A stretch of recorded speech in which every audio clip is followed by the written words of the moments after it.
Hello friends, welcome back. हम लोग discuss कर रहे थे इन्वेंट्री कंट्रोल को। तो आज की क्लास में हम लोग डिस्कस करेंगे इन्वेंट्री कंट्रोल में साइमल्टेनियस प्रोडक्शन कंजम्पशन मॉडल को, जिसमें हम क्या करेंगे कि प्रोडक्शन भी चलेगा हमारा और उसमें क्या करेंगे, हम उसमें कंज्यूम भी करेंगे। तो इस मॉडल को हम डिस्कस करते हैं कि जिसमें हमें प्रोडक्शन भी हो और कंजम्पशन भी हो। हम ही हैं जो प्रोड्यूस कर रहे हैं और हम ही इसको कंज्यूम कर रहे हैं, सेल कर रहे हैं। हम भी, कोई हमारे पास सेलर नहीं है, हम ही प्रोडक्शन कर रहे हैं, हम ही से उसको सेल कर रहे हैं। तो इस मॉडल को डिस्कस करते हैं कि जिसमें हमारा प्रोडक्शन भी हो रहा है और सेलिंग भी हो रहा है। तो साइमल्टेनियस प्रोडक्शन कंजम्पशन मॉडल में हम क्या करेंगे कि हमारे पास लाइक प्रीवियस मॉडल हमारे पास क्या है कि कुछ एनुअल डिमांड्स होंगे। तो एनुअल डिमांड्स है हमारे पास, और एनुअल डिमांड को हम ए से रिप्रेजेंट करेंगे। हमारे पास अगर कोई कॉस्ट होगा, सेटअप कॉस्ट होगा, जिसको हम एस से डिनोट करेंगे। फिर कॉस्ट पर यूनिट टाइम होगा, वो आपका क्या होगा, सी है। और इन्वेंट्री कैरिंग कॉस्ट हमारा आई है। तो इस मॉडल में हम जो वेरिएबल एज्यूम करेंगे, ए को एनुअल डिमांड एज्यूम करेंगे, एस को सेटअप कॉस्ट एज्यूम करेंगे, सी को cost per unit time assume करेंगे, और आई हमारा इन्वेंट्री कैरिंग कॉस्ट होगा। बाकी चीज़ें थोड़ा यूनिट से भी देखेंगे, हम आगे देखेंगे, प्रॉब्लम देखेंगे, क्वेश्चन डिस्कस करेंगे, तो वहाँ पे देखेंगे कि कैसे किसको सेटअप कॉस्ट एज्यूम करें, कौन सा सेटअप कॉस्ट होगा हमारा, कौन सा कॉस्ट पर यूनिट टाइम होगा। तो यहाँ पे हमारे पास दोनों काम हो रही है, एक तो प्रोडक्शन हो रहा है और दूसरा कंजम्पशन भी हो रहा है। तो मान लेंगे कि P हमारा प्रोडक्शन रेट है और R हमारा क्या है, कंजम्पशन रेट है। और TP क्या है कि प्रोडक्शन टाइम, कि हमने कितना देर प्रोड्यूस किया है। तो TP हमारे पास प्रोडक्शन टाइम है कि हमने प्रोड्यूस कितना देर टाइम तक किया है। P हमारा प्रोडक्शन रेट है और R हमारा कंजम्पशन रेट है। तो यह रेट है, तो रेट है मतलब कि डिपेंडेंट ऑन टाइम, कि हम पर डे कितने क्वांटिटी प्रोड्यूस कर रहे हैं और पर डे कितने क्वांटिटी हम कंज्यूम कर रहे हैं। तो प्रोडक्शन टाइम हमारा पर डे अगर लेंगे तो 1 डे हो जाएगा, या 2 डे अगर लेंगे तो 2 डे, 1 मंथ लेंगे तो 1 मंथ हमारा हो जाएगा। तो यहाँ पे भी एक प्लॉट होगा प्रोडक्शन टाइम। तो यहाँ पे टाइम है और हमारे पास क्वांटिटी होगा, तो डिफरेंट क्वांटिटी हैं। तो क्यू हमारा क्वांटिटी है, तो जो हम आइटम है, जो प्रोडक्ट बना रहे हैं, उसका क्या क्वांटिटी है, वो क्यू है हमारा। और जो टाइम है, कंजम्पशन टाइम हो सकता है, प्रोडक्शन टाइम हो सकता है। तो ये टाइम जो है हमारे पास, ये टी। तो इनिशियली क्या होगा कि हमने हमारे पास कुछ क्वांटिटी हम क्या करेंगे, प्रोड्यूस कर लेंगे। तो एक पर्टिकुलर प्रोडक्शन रेट से हमारा क्या होगा, प्रोडक्शन स्टार्ट होगा, उसके कारण एक क्वांटिटी बन जाएगा। लेकिन हम क्या करें, कंजम्पशन भी कर रहे हैं। तो जितना टाइम में हमारा प्रोड्यूस हुआ वो हम क्या करें, वो हमारा टीपी होगा, प्रोडक्शन टाइम हो गया। बट हम इसको क्या करें, कंज्यूम भी कर रहे हैं। तो एक पर्टिकुलर रेट से हम कंज्यूम भी कर रहे हैं। तो जो हमारा सेविंग हो रहा है, तो production rate minus consumption rate हमारा सेविंग हो रहा है, वो हमारा इन्वेंट्री बन रहा है। और मैक्सिमम जो इन्वेंट्री बनेगा वो हमारा कितना है, आई मैक्स है। तो आई मैक्स हमारे पास मैक्सिमम इन्वेंट्री है जो हमारा बन रहा है इस पर्टिकुलर मॉडल में। तो हमें इसको क्या करना है, कंज्यूम करना है, टाइम के साथ इसको कंज्यूम करना है। एक पर्टिकुलर इन्वेंट्री, मैक्सिमम इन्वेंट्री बन जाने के बाद हम क्या करेंगे, इसको कंज्यूम करेंगे। तो हमने इसका कंज्यूम करना स्टार्ट किया। तो यहाँ पे क्या हो रहा था, प्रोडक्शन तो हो रहा था, साथ ही साथ कंजम्पशन भी हो रहा था। तो particular production minus consumption rate से हमारे पास क्या हो रहा है, इन्वेंट्री बन रहा है। उस इन्वेंट्री को, जिसको हम आई मैक्स बोल रहे हैं, वो हमारा एक टाइम के बाद कंज्यूम हो रहा है। तो ये हमारा कंजम्पशन टाइम हो जाएगा जिसमें हम कंज्यूम किया। फिर ये साइकिल हमारा क्या होगा, रिपीट हो जाएगा। फिर हमारा प्रोडक्शन होगा, प्रोडक्शन माइनस रेट से हमारे पास क्या होगा, इन्वेंट्री बनेगा। और उस इन्वेंट्री को हम क्या करेंगे, एक पर्टिकुलर टाइम में हम उसको, एक कंजम्पशन टाइम है, पर्टिकुलर टाइम में क्या करेंगे, कंज्यूम करेंगे। टी है हमारे पास, कोई टाइम है, तो टी में हम क्या करेंगे इसको, या T1 है हमारे पास, तो T1 में हम इसको कंज्यूम करेंगे फर्दर। जैसे ही हमारे पास पूरा कंप्लीसन हो रहा, मैक्स जो इन्वेंट्री हमारे पास बनी थी वो पूरा का पूरा इन्वेंट्री खत्म होगा, फिर हम क्या करेंगे, प्रोडक्शन स्टार्ट कर देंगे। प्रोडक्शन स्टार्ट करेंगे, उसमें कंजम्पशन भी चलेगा, और प्रोडक्शन स्टार्ट हो गया तो आइटम प्रोड्यूस भी हो रहा है, कंज्यूम भी हो रहा है। फिर अगर हमारे पास मैक्सिमम इन्वेंट्री बनेगा तो हम फिर क्या करेंगे, प्रोडक्शन बंद कर देंगे, फिर इसको कंज्यूम करेंगे। तो इसको कंज्यूम करेंगे, यहाँ पे हमारे पास ये क्या हो जाएगा, खत्म हो जाएगा। खत्म होने के बाद फिर हम क्या करेंगे, फिर अगेन प्रोडक्शन स्टार्ट करेंगे, साथ ही साथ कंजम्पशन भी स्टार्ट। कंजम्पशन तो हमेशा स्टार्ट ही रहेगा। तो प्रोडक्शन स्टार्ट होगा तो प्रोडक्शन माइनस कंजम्पशन रेट से हमारे पास क्या होगा, इन्वेंट्री बनेगा। और वो इन्वेंट्री, मैक्सिमम इन्वेंट्री जाने पर हम क्या करेंगे, प्रोडक्शन को रोक देंगे। तो यह हमारा एक मॉडल है जिसमें हम प्रोडक्शन और कंजम्पशन दोनों एक साथ कर रहे हैं, प्रोड्यूस भी कर रहे हैं और कंज्यूम भी कर रहे हैं। तो इस मॉडल में हम कुछ फार्मूला देखेंगे और उस फार्मूला के बेसिस पे क्या करेंगे, कुछ क्वेश्चंस को बनाएंगे। तो देखेंगे कुछ क्वेश्चन देखेंगे, फॉर्मूला भी कुछ डिस्कस करेंगे। तो ये मॉडल हमारे पास है, प्रोडक्शन कंजम्पशन मॉडल है। तो इस मॉडल में हम पहले जो क्वांटिटी फाइंड आउट करेंगे वो हमारा है EPQ, इकोनॉमिक प्रोडक्शन क्वांटिटी। तो हम फाइंड आउट करेंगे कि हमारा इकोनॉमिक प्रोडक्शन क्वांटिटी क्या है। तो देखेंगे कि what is the value of economic production quantity, जिसको कि बोलते हैं इकोनॉमिक बैग क्वांटिटी या इकोनॉमिक लॉट साइज। तो हमारा इकोनॉमिक लॉट साइज क्या है? तो economic lot size find out करने के लिए, जिसको हम P स्टार से यहाँ पे डिनोट करेंगे, इकोनॉमिक प्रोडक्शन क्वांटिटी है कि क्या क्वांटिटी हम प्रोड्यूस करें कि ये हमारा इकोनॉमिक हो। तो इकोनॉमिक प्रोडक्शन क्वांटिटी हम यहाँ पे डिस्कस करेंगे, इकोनॉमिक प्रोडक्शन क्वांटिटी कितना होना चाहिए। तो हमारे पास जो यहाँ इकोनॉमिक प्रोडक्शन क्वांटिटी होना चाहिए, वह इकोनॉमिक प्रोडक्शन क्वांटिटी कितना होना चाहिए, economic production quantity 2AS/CI into P/P-R होना चाहिए। तो जो इकोनॉमिक प्रोडक्शन क्वांटिटी है वो हमारा होना चाहिए 2AS/CI इंटू P/P-R, जहाँ P हमारा प्रोडक्शन रेट है, R हमारे पास कंजम्पशन रेट है, A एनुअल डिमांड है, S हमारे पास क्या है, सेटअप कॉस्ट है, C cost per unit time है, और I हमारे पास क्या है, inventory carrying cost per unit. तो इन्वेंट्री कैरिंग कॉस्ट है और C, ये दोनों मिलके हमारे पास क्या, C इंटू I कॉस्ट एक देगा, इन्वेंट्री कैरिंग कॉस्ट देगा, जैसे प्रीवियस मॉडल में हमने निकाला था। S हमारे पास सेटअप कॉस्ट है, सिमिलर टू आपका ऑर्डरिंग कॉस्ट है, और A हमारा क्या है, एनुअल डिमांड है। तो P प्रोडक्शन रेट है, R कंजम्पशन रेट है। तो इसके बेसिस पे हम जो economic production quantity find out करेंगे वो P स्टार होगा, और उससे देख लेंगे कि इकोनॉमिक प्रोडक्शन क्वांटिटी क्या होना चाहिए, क्या क्वांटिटी हम प्रोड्यूस करेंगे कि इस पर्टिकुलर प्रोडक्शन रेट पे और इस गिवन कंजम्पशन रेट पे हमारे पास इकोनॉमिक होगा, हम मैक्सिमम प्रॉफिट कर सकते हैं। तो किस क्वांटिटी को हम प्रोड्यूस करें, कितना क्वांटिटी हमारे पास प्रोड्यूस होना चाहिए, कि ऐसा ना हो कि इन्वेंट्री बहुत ज़्यादा हो जाए, या ऐसा ना हो कि हमारे पास प्रोडक्ट की कमी हो जाए, स्कार्सिटी हो जाए, शॉर्टेज हो जाए। तो उसको मेंटेन करने के लिए हमें क्या करना होगा, इकोनॉमिक प्रोडक्शन क्वांटिटी, हम एक पर्टिकुलर क्वांटिटी प्रोड्यूस करेंगे जिसे हम इकोनॉमिक प्रोडक्शन क्वांटिटी कहेंगे। तो इकोनॉमिक प्रोडक्शन क्वांटिटी है, अगर मान लीजिए हमारे पास कहीं इकोनॉमिक प्रोडक्शन क्वांटिटी हो रहा है, कोई एक वैल्यू है इकोनॉमिक प्रोडक्शन क्वांटिटी का, तो हम इकोनॉमिक प्रोडक्शन क्वांटिटी हम फाइंड आउट कर सकते हैं कैसे। कोई मान लीजिए ये वैल्यू, तो ये मान लीजिए यही हमारे पास क्या है, इकोनॉमिक प्रोडक्शन क्वांटिटी है, Q स्टार है। तो Q स्टार कैसे फाइंड आउट करेंगे, P स्टार है हमारे पास, तो P स्टार कैसे फाइंड आउट करेंगे, प्रोडक्शन रेट है, तो रेट है तो कैसे निकालते हैं, प्रोडक्शन रेट P क्या, यहाँ पे क्या हो जाएगा, P क्या हो जाएगा, P स्टार बाई हमारे पास क्या हो जाएगा, TP हो जाएगा।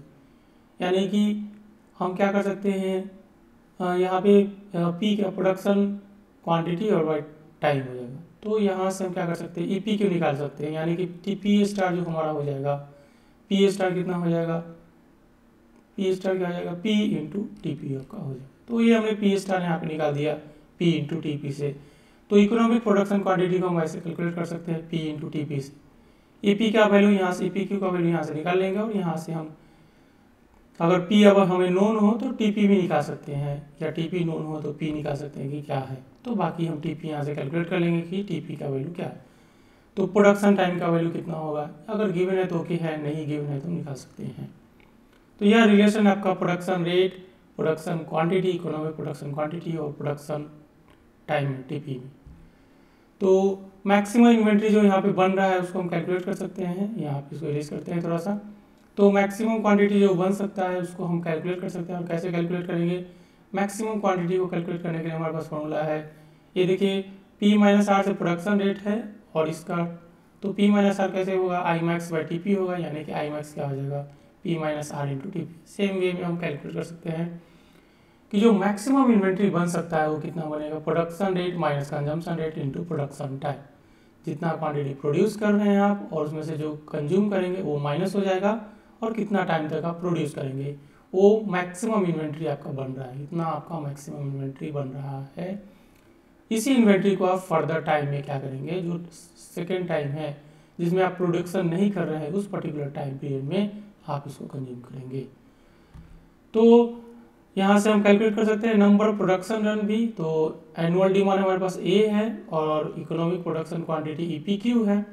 तो यह क्वांटिटी हम प्रोड्यूस कर रहे हैं, और एनुअल डिमांड हमारे पास कुछ है, मान लीजिए हम एक लॉट में हमने EPQ प्रोड्यूस किया, तो कितने नंबर ऑफ लॉट्स चाहिए, कितने प्रोडक्शन रन चाहिए।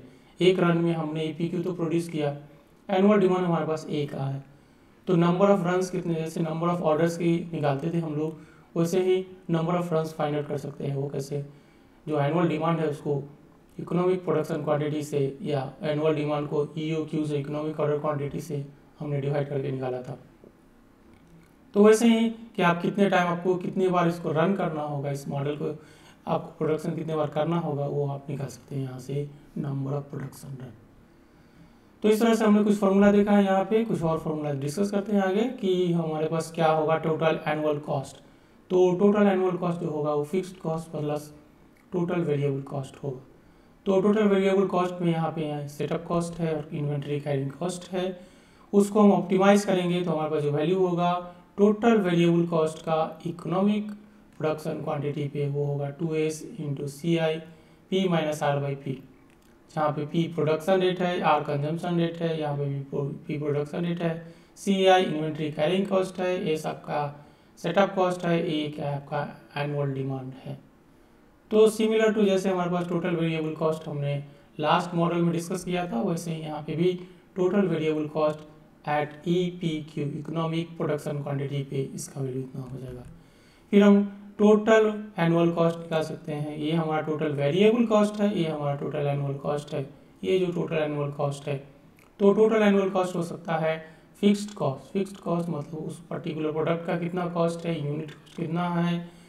तो ये आपका A into C annual demand है, ये आपका कॉस्ट C हमारा कॉस्ट है, कॉस्ट क्या है रुपीज पर यूनिट टाइम आपका होगा। तो एनुअल डिमांड आपका है पर ईयरली है, टाइम है, तो मल्टीप्लाई होकर आपका निकल जाएगा।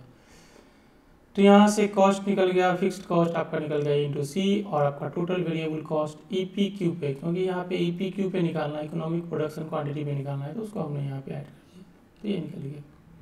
अगर इन जनरल आपको टोटल एनुअल कॉस्ट निकालना है तो वो Q होगा, Q पे इन जनरल Q पे निकालेंगे तो वो क्या हो जाएगा A into C fixed cost plus A/Q into S, ये आपका setup cost, total setup cost हो जाएगा, और ये आपका इन्वेंट्री कैरिंग कॉस्ट है, क्योंकि जो मैक्सिमम इन्वेंट्री बन रहा है वो Imax है। इनिशियली हमारे पास Imax होगा, फाइनली हमारे पास 0 होगा, तो एवरेज जो इन्वेंट्री हम कैरी करेंगे वो Imax 0/2, ये इन्वेंट्री हम कैरी कर रहे हैं, तो ये हमारा इन्वेंट्री हो जाएगा मैक्सिमम इन्वेंट्री जो हम कैरी कर रहे हैं, और ये आपका inventory carrying cost per unit है।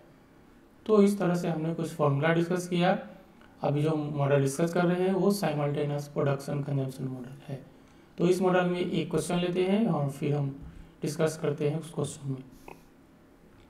तो क्वेश्चन हमारे पास गिवन है कि क्वेश्चन में है कि determine the number of production runs, कि आपको कितने प्रोडक्शन रन करने होंगे, and also the total incremental cost, जिसको हम बोलते हैं टोटल वेरिएबल कॉस्ट। तो टोटल वेरिएबल कॉस्ट निकालेंगे और हम क्या करेंगे, निकालेंगे नंबर ऑफ प्रोडक्शन रन, की प्रोडक्शन रन कितने होने चाहिए।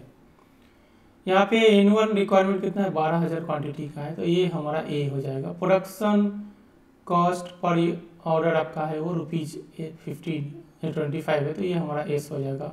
Production cost setup cost per order, तो पर लॉट पर आपका ऑर्डर आपका कितना है, एस है 25 का। इन्वेंट्री होल्डिंग कॉस्ट कितना है, ₹25 का है पर यूनिट पर ईयर। तो इसको हमारे पास फिर प्रोडक्शन रेट कितना है, 100 क्वांटिटीज पर, नंबर ऑफ वर्किंग डेज कितना है, 25 है। तो एनुअल रिक्वायरमेंट कितना है, 1500 का है। प्रोडक्शन रेट आपका P गिवन है, ये P आपका है 100 यूनिट्स पर डे में है। तो कंजम्पशन रेट R भी निकाल लेंगे, R कितना हो जाएगा, 15,000 हमें चाहिए, और कितना दिन में चाहिए, 1 साल में चाहिए। 1 साल में कितने दिन है, तो 250 दिन है, तो 15,000 डिवाइडेड बाई 250, ये हमारा हो जाएगा प्रोडक्शन रेट। तो यूनिट पर डे में हमारा क्या हो जाएगा, ये प्रोडक्शन रेट हो जाएगा यूनिट्स पर डे। तो यूनिट पर डे में हमारा प्रोडक्शन रेट हो जाएगा, कंजम्पशन रेट हो जाएगा, और P हमारा प्रोडक्शन रेट गिवन है, और वो क्या है 100 क्वांटिटी पर यूनिट्स।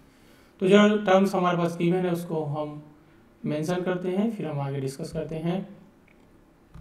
तो गिवन है हमारे पास एनुअल डिमांड है 15,000 का, सेटअप कॉस्ट जो है या प्रोडक्शन कॉस्ट जो है हमारे पास वो ₹25 है। इन्वेंट्री कैरिंग कॉस्ट क्या है, ये ₹5 पर यूनिट पर ईयर है, तो हम पर डे निकाल लेंगे। तो इसको क्या करेंगे 250 से मल्टीप्लाई करेंगे तो per unit per year per day हो जाएगा, या नहीं भी करेंगे तो इससे भी हमारा काम हो जाएगा, क्योंकि हम आगे यूनिट देखेंगे कि क्या होगा। प्रोडक्शन रेट हमारे पास कितना 100 क्वांटिटी 100 यूनिट्स पर डे का है। कंजम्पशन रेट हमने फाइंड आउट किया अभी कि ये हमारे पास कितना है, तो ये 15,000/250 यानी कि 60 यूनिट्स पर डे का। तो हम देख रहे हैं कि हमारे पास क्या है कि हमारे पास जो है यहाँ पे हम जो क्वांटिटी प्रोड्यूस कर रहे हैं वो 100 यूनिट्स पर डे प्रोड्यूस कर रहे हैं, और हम जो यूज कर रहे हैं कंज्यूम कर रहे हैं वो कितना है 60 यूनिट्स पर डे से हम उसको कंज्यूम कर रहे हैं, यूज कर रहे हैं। तो जो हमारे पास सेविंग होगा वो 40 यूनिट्स पर डे का हमारे पास सेविंग हो रहा है, 40 यूनिट्स पर डे का हमारे पास सेविंग हो रहा है। तो ये हमारा एक इन्वेंट्री बनाएगा, एक मैक्सिमम इन्वेंट्री बनाएगा। तो यहाँ पे हम देखेंगे कि हमें फाइंड आउट करना है कि नंबर ऑफ प्रोडक्शन रन्स कितने हैं, कि कितने बार हमें प्रोड्यूस करना होगा। तो एनुअल डिमांड को हम इकोनॉमिक प्रोडक्शन क्वांटिटी से अगर हम डिवाइड कर देंगे तो नंबर ऑफ प्रोडक्शन रन्स मिल जाएंगे। तो उसको देखते हैं कि कैसे हम कैलकुलेट करेंगे। यहाँ पे हमारे पास कंजम्पशन रेट हमारे पास 60 यूनिट्स का है, प्रोडक्शन रेट 100 यूनिट्स का है, और बाकी जो हमारे पास सेविंग हो रहा है, जो इन्वेंट्री बन रहा है वो 40 यूनिट्स का इन्वेंट्री बन रहा है, कि पर डे 40 यूनिट हमारे पास सेव हो रहे हैं। तो यहाँ पे प्रोडक्शन रेट कंजम्पशन रेट पता है, तो हम बाकी वेरिएबल इन्वेंट्री कैरिंग कॉस्ट भी पता है, तो हम बाकी हम कैलकुलेट करते हैं। नंबर ऑफ प्रोडक्शन रेट भी देखेंगे। यहाँ पे प्रोडक्शन रेट जो है वो कंजम्पशन रेट से ज़्यादा है, प्रोडक्शन रेट कंजम्पशन रेट से ज़्यादा है, तो इस मॉडल को हम यूज़ कर सकते हैं, और मॉडल को यूज़ करेंगे तो उसमें कैलकुलेट करेंगे इकोनॉमिक प्रोडक्शन क्वांटिटी। तो फॉर्मूला हमारे पास हमने डिस्कस किया है प्रोडक्शन इकोनॉमिक प्रोडक्शन क्वांटिटी का 2S/CI × P/P-R। तो यहाँ पे क्या होना चाहिए P और P-R का, P और R का वैल्यू यूनिट क्या होना चाहिए, सेम होना चाहिए। तो हमारे पास क्वेश्चन में सेम भी है, P हमारे पास 100 यूनिट्स पर डे है और R हमारा क्या है 60 यूनिट्स पर डे है। तो यहाँ पे इसका यूनिट सेम, इस दोनों का यूनिट भी सेम होना चाहिए, तब जाके यूनिट कैंसिल आउट हो जाएगा और आपको रुपीज़ बनेगा और यहाँ से निकल जाएगा। ये एनुअल डिमांड है, ये सबका क्या कॉस्ट है, कॉस्ट पर ऑर्डर है, setup cost, production cost per order है। तो यहाँ से रुपीज़ पर ईयर मिलेगा, तो इसलिए इन्वेंट्री कैरिंग कॉस्ट भी क्या होना चाहिए, रुपीज़ पर ईयर में आपका आना चाहिए। तो यहाँ से देख सकते हैं रुपीज़ पर ईयर में है, ये भी रुपीज़ पर ईयर में है, और ये आपका ये प्रोडक्शन यूनिट्स पर डे में है। तो यहाँ से इसको देखेंगे तो ये हमारे पास वैल्यू आ जाएगा 612 का। तो प्रोडक्शन रेट हमारे पास क्या है, इकोनॉमिक प्रोडक्शन क्वांटिटी जो हमारे पास बन रहा है वो 600 आपका 12 का बन रहा है, 612.4 बन रहा है इकोनॉमिक प्रोडक्शन क्वांटिटी। तो यहाँ से इकोनॉमिक प्रोडक्शन क्वांटिटी हम इसको कैलकुलेट करेंगे, तो जो वैल्यू आएगा वो बन रहा है। तो फिर हम आगे डिस्कस करेंगे कि हम इकोनॉमिक प्रोडक्शन क्वांटिटी तो हमारे पास बन गया है, अभी इकोनॉमिक प्रोडक्शन क्वांटिटी हमने प्रोड्यूस कर लिया है, बन गया है हमारे पास। EPQ2S/CI से हमने निकाल कर लिया है, और निकाल के देख लिया कि इसका वैल्यू कितना आ रहा है। तो EPQ का वैल्यू हमारे पास आ रहा है 612.4 से, तो 612.4 आ रहा है हमारे पास, इसका वैल्यू 612.4, या जो वैल्यू इसको सॉल्व करने से आएगा वो होगा। फिर हम डिस्कस करते हैं कि हमारे पास EPQ तो हमारे पास कितना इकोनॉमिक्स प्रोडक्शन क्वांटिटी है हमारे पास 612.4 है।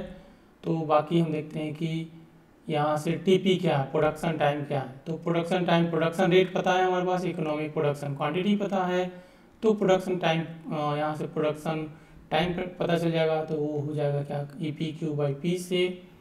EPQ आपके पास 612 है बाई P, यानी कि 612/P यानी कि ये 6.124 डेज है। तो प्रोडक्शन टाइम जो है हमारे पास क्या है 6.124 डेज यहाँ से हो जाएगा। तो 6.124 डेज हो जाएगा प्रोडक्शन टाइम। बाकी हमने इकोनॉमिक प्रोडक्शन क्वांटिटी कैलकुलेट कर लिया है। हम कैलकुलेट कर सकते हैं मैक्सिमम इन्वेंट्री, और मैक्सिमम इन्वेंट्री कितना हो जाएगा P - R × TP। तो P हमारा प्रोडक्शन रेट है 100 है, R हमारे पास कंजम्पशन रेट है जो कि 60 है, TP हो जाएगा 6.124। तो यहाँ से सर कल इसको सॉल्व करेंगे, वैल्यू आ जाएगा आपका 245। तो यहाँ से 40 होगा और ये आपका 40 होगा, तो 40 को मल्टीप्लाई करेंगे तो 245 के अराउंड आपका आएगा। तो ये मैक्सिमम इन्वेंट्री हमारे पास बन रहा है। हमने इकोनॉमिक प्रोडक्शन क्वांटिटी कैलकुलेट कर लिया है, प्रोडक्शन टाइम कैलकुलेट कर लिया है, मैक्सिमम इन्वेंट्री जो बन रहा है उसको कैलकुलेट कर लिया है। अभी देखते हैं कि नंबर ऑफ ऑर्डर्स क्या होंगे। तो नंबर ऑफ प्रोडक्शन रन्स जो होंगे, नंबर ऑफ प्रोडक्शन रन्स वो एनुअल डिमांड बाई आपका इकोनॉमिक प्रोडक्शन क्वांटिटी होगा, और यहाँ से देख सकते हैं कि आपका वैल्यू हो जाएगा 24.5। तो आपको 24.5 टाइम यानी कि अराउंड 25 टाइम्स इसको रन करना पड़ेगा। तो ये 25 टाइम्स आपको रन करना पड़ेगा। हमें कैलकुलेट करना था टोटल एनुअल कॉस्ट, तो टोटल एनुअल कॉस्ट भी हम कैलकुलेट कर सकते हैं, टोटल वेरिएबल कॉस्ट भी हम कैलकुलेट कर सकते हैं, और उसका भी अगर हमें EPQ पे कैलकुलेट करना है तो ये हो जाएगा 2ASCI into P minus R/P। सबका वैल्यू पता है 215,000 इंटू आपका 25 इंटू 5 इंटू आपका 100 माइनस 60/100। ये जो वैल्यू आपका हो जाएगा, ये आपका हो जाएगा टोटल वेरिएबल कॉस्ट, और ये हमें कैलकुलेट करना है, और यहाँ से जो आंसर आएगा वो आंसर 2 का आपका हो जाएगा। तो हमने टोटल वेरिएबल कॉस्ट का फार्मूला डिस्कस किया था, वहाँ से हम उस फार्मूला में हम लेके चलते हैं पीछे स्लाइड्स पे। तो टोटल वेरिएबल कॉस्ट हमने डिस्कस किया है, वहाँ पे हमने यहाँ से हम यहाँ पे वैल्यू पुट करेंगे, और हमारे पास टोटल वेरिएबल कॉस्ट जो है 2S into CI P minus R/P, इसमें वैल्यू पुट करेंगे, और ये हमारे पास वैल्यू आ जाएगा टोटल इंक्रीमेंटल कॉस्ट का। या वैल्यू हमारे पास गिवन है, ये 15,000, 25, 5 और 100, और हमने R कैलकुलेट कर लिया है कितना है, कि ये हमारे पास R हो जाएगा 40 यूनिट्स का। तो R हमारे पास 40 यूनिट का है, वो हमने कैलकुलेट कर लिया है। तो इससे हम क्या कर सकते हैं, इकोनॉमिक प्रोडक्शन क्वांटिटी कैलकुलेट कर सकते हैं। तो इस तरह से हमने डिस्कस किया साइमल्टेनियस प्रोडक्शन मॉडल को, इसमें हमने फार्मूला को डिस्कस किया, और कुछ हमने क्वेश्चन भी एक लिया है और हमने डिस्कस किया। तो आगे हम लोग डिस्कस करेंगे, इन्वेंट्री मॉडल विथ शॉर्टेज। तो आज का लेक्चर यहीं पे स्टॉप करते हैं, आगे के क्लास में हम डिस्कस करेंगे इन्वेंट्री मॉडल विथ शॉर्टेज। तो thank you so much class attend करने के लिए, थैंक यू सो मच।